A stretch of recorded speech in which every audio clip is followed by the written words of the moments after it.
Good morning सगळ्यांना. आता हे जे मानसशास्त्र आहे, मानसशास्त्र तुम्हाला टेट आणि TAT ह्या दोघांसाठी उपयोगी पडणारं मानसशास्त्र आहे. मग आता शैक्षणिक मानसशास्त्र हे का निर्माण केलं, त्याच्या मागील कारणं काय, हे पण आपण समजून घेऊया.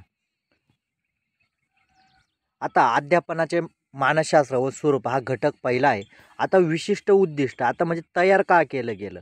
आता सगळ्यात महत्त्वाचं, कुठलाही घटक असेल किंवा काही तयार करण्यामागे काहीतरी कारणं असतात, उद्दिष्ट असतात, त्याशिवाय ते तयार करू शकत नाही. पहिलं काय म्हटलं आहे.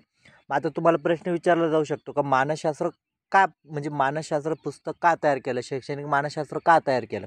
तर अध्ययन चांगले व्हावे यासाठी मानसशास्त्रांची ची मदत घेणे आवश्यक आहे हे स्पष्ट करतो. म्हणजे तुमचं अध्यापन करण्यासाठी काय, आता आपण D.Ed असो किंवा B.Ed असो, तिथे मानसशास्त्र विषय असतो आणि मानसशास्त्र फक्त एकाच विषयासाठी मर्यादित नसतो, तर इतर सगळ्या विषयांमध्ये मर्यादित. आता गणित कसं शिकवणार म्हणजे विद्यार्थ्यांचा कल, बरोबर का, त्यांची आवड कशी निर्माण करायची, म्हणजे इथे पण मानसशास्त्र झालं.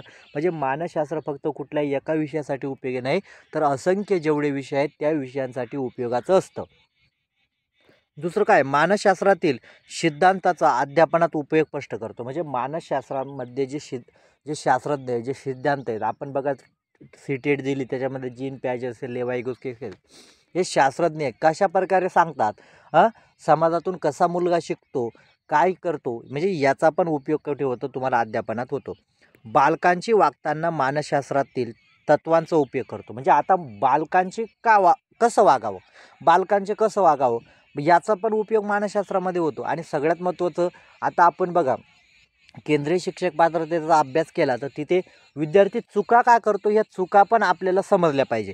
आता उदाहरणार्थ, एखाद्या विद्यार्थ्याला तुम्ही 105 लिहायला लावला आणि तो 105 त्याने या प्रकारे लिहिला, मग तुम्ही असं म्हणायचं का तो चुकीचा आहे, तर तो चुकीचा नाही. तर त्यात तुम्ही ती चूक काय समजायला पाहिजे का, याला जे स्थानियमान आहे, स्थानियमानाची समजणे, त्याच्यामुळे चुका अशा होत आहेत. म्हणजे तुम्ही एक शिक्षक म्हणून विद्यार्थ्याची जी वागणूक आहे, त्याच्या ज्या चुका होतात, या चुका पण काय केल्या पाहिजे, तुम्हाला माहिती पाहिजे ह्या चुका का होत आहे. नुसतं त्याला मारणे, झोडणे, रागवणे याच्यामध्ये काही होणार नाही, तर तो या विद्यार्थी चुका का करतो याच्या मागील कारणं पण महत्त्वाचे असतात. विद्यार्थ्यांना समजून घेणे गरजेचं आहे व त्यासाठी शिक्षकाचे वर्तन, अभ्यास पद्धतींचा वापर केला पाहिजे हे पटवून देतो. म्हणजे विद्यार्थ्यांचं वर्तन, विद्यार्थ्यांना समजून घेणे, बरोबर आहे का नाही, त्यासाठी शिक्षक. आता समजून घेणे म्हणजे, आता मी तुम्हाला वरती सांगितलं का 105 त्याने या प्रकारे लिहिला, तर मग तुम्ही फक्त त्याला हुकमपट्टी करणार का, मारहाण करणार का, पाठांतर करणार का, त्याला तुम्हाला समजून घेण्याची पण गरज आहे ना, का चूक होत आहे या विद्यार्थ्याकडून, कशामुळे चूक होत आहे हे पण समजलं पाहिजे. आणि त्यासाठी शिक्षकाचे वर्तन, अभ्यास पद्धतींचा वापर केला पाहिजे हे पटवून देतो. वर्तन अभ्यासाच्या, बघा 5वा, वर्तन अभ्यासाच्या विविध प्रकारच्या पद्धतींची माहिती सांगतो, कामगिरी सांगतो. म्हणजे विविध अध्यापन पद्धती आहेत, त्याची कामगिरी, त्याचं कामं काय आहेत. आता जीवन वृत्तांत पद्धत असते, याच्याने काय करावं लागतं, प्रासंगिक नोंदी, याच्याने काय, म्हणजे अशा विविध पद्धती. त्याच्यानंतर कामगिरी, योग्य पद्धतीने वापर, वर्तनाचा अभ्यास करतो, वर्तनाचा अर्थ लावतो, वर्तनावरून बालकांची वैशिष्ट्य ओळखतो. म्हणजे मानसशास्त्राचं म्हणजे काय, वर्तनावरून अभ्यास करतो, म्हणजे हा विद्यार्थी असा का वागतोय, त्या वर्तनाचा अर्थ लावतोय आणि त्याच्यानंतर बालकांची वैशिष्ट्य ओळखतो. आता पुढे, आता ही जी प्रस्तावना दिलेली, ही प्रस्तावना काय वाचायची, फक्त प्रस्तावना काय असते ते थोडा टॉपिक असतो ते समजण्यासाठी. पण आता सगळ्यात महत्त्वाचं, आता मानसशास्त्राची जी व्याप्ती आहे, ती मानसशास्त्राची व्याप्ती आपण बघणार आहोत. आणि मानसशास्त्राची व्याप्ती कशापासून कसं तयार झालं, मानस आणि शास्त्र. बघा तुम्हाला इथे प्रश्न पण निर्माण होऊ शकतो का, मानसशास्त्र शब्द कसा तयार झाला. मानस आणि शास्त्र या 2 शब्दापासून मानसशास्त्र हा शब्द तयार झाला. म्हणजे हे पण तुम्हाला इथे एक प्रश्न विचारला. कारण एक बघा, तुम्हाला सांगतो, टेटमध्ये सगळेच प्रश्न उपयोजनात्मक नसणार.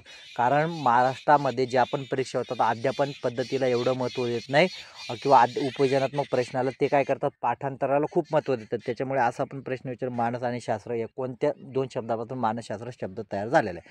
मानस म्हणजे मन आणि एखाद्या विषयाचा पद्धतशीरपणे अभ्यास करणे म्हणजे म्हणजे शास्त्र होय. मग आता तुम्हाला मानस म्हणजे काय, मन म्हटलेलं आहे, आणि शास्त्र म्हणजे काय, एखाद्या विषयाचा पद्धतशीरपणे जो अभ्यास केला जातो त्याला शास्त्र असं म्हटलं जातो. थोडक्यात मनाचा वस्तुनिष्ठ आणि पद्धतशीरपणे अभ्यास म्हणजे मानसशास्त्र होय. अशा वेगवेगळ्या व्याख्या केलेल्या आहेत, वेगवेगळे संदर्भ त्यांनी दिलेले आहेत. मन प्रत्येकाला आहे, पण शरीर नेमके मन प्रत्येकाला आहे, पण शरीरात नेमके कुठे आहे हे मात्र आपल्याला सांगता येत नाही. हवा आहे पण पण कुठे हे दाखवता येत नाही. असं म्हटलं ती ती जशी आपणास दाखवता येत नाही तसे मन आपणास कुठे दाखवता येत नाही.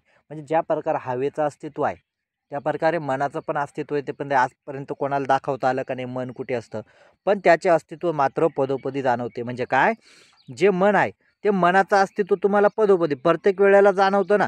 म्हणजे तुम्हाला खेळ असेल, खेळामध्ये आवड, मला आवडत नाही म्हणजे काय, तुम्हाला मनाला आवडत नाही, बरोबर आहे का नाही. म्हणजे अस्तित्व परत हे जेवण करताय, हा नाही हे मला आवडत नाही, हे मला नाही खायचं, म्हणजे काय तुमचं मन काय असतं, चांगलं वाईट म्हणजे पण प्रत्येक वेळा काय अस्तित्व जाणवतं, पण त्याचे अस्तित्व मात्र पदोपदी जाणवते. शरीराच्या विविध अवयवांकडून कृती घडतात.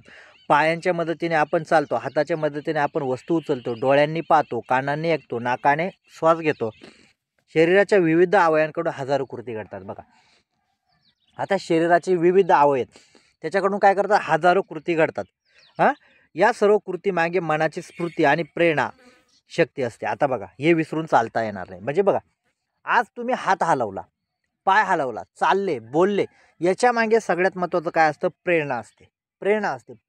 प्रेरणा असल्याशिवाय कुठलीच गोष्ट होणार नाही. आज तुम्ही बघा CTETचा अभ्यास करत होते का, तुम्हाला CTET पास व्हायचं, आता तुम्ही टेटचा अभ्यास करताय का टेटमध्ये चांगले गुण तुम्हाला जॉब मिळवण्यासाठी.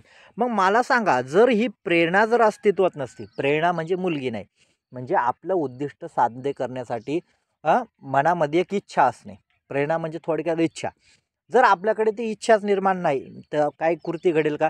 त्यामुळे आता समजा एखाद्याच्या पायाला काटा मोडला म्हणजे काय, ती प्रेरणा ती निगेटिव्ह आहे, पण ती तुम्हाला काय प्रेरणा, म्हणजे काटा मोडला म्हणजे तुला खाली वाकावं लागेल, म्हणजे कंबर असेल, हात असेल, यांच्या वेगवेगळ्या हालचाली, म्हणजे काय, कुठल्याही गोष्टीला उद्दिष्ट किंवा प्रेरणा असल्याशिवाय ती घडत नाही.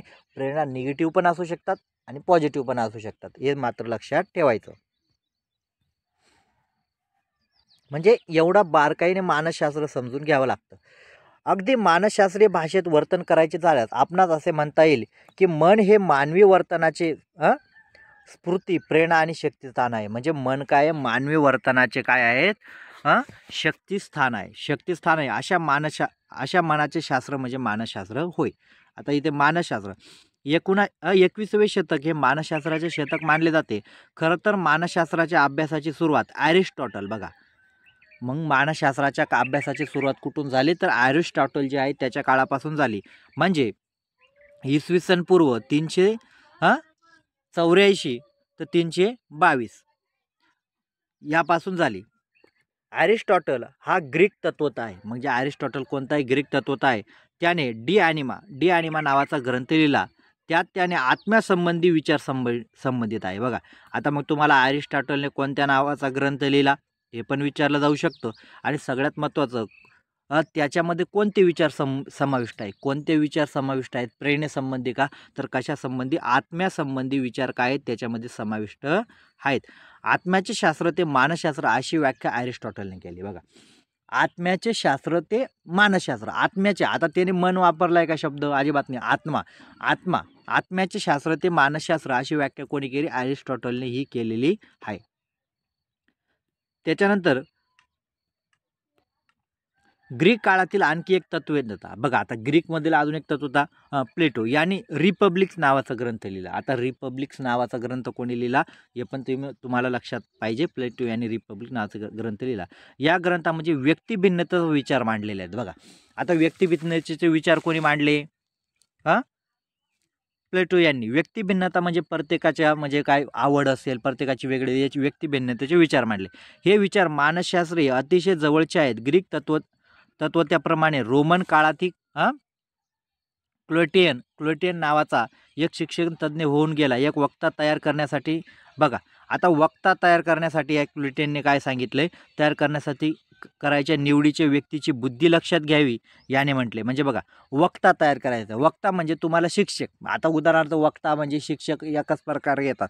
आता शिक्षक तयार करायचं तर मग त्या शिक्षकाची टेस्ट डेअरिंग पाहिजे, त्याला बोलता आलं पाहिजे, चांगले शब्दसाठा पाहिजे. म्हणजे हे पण काय केलं पाहिजे, लक्षात घेतलं पाहिजे.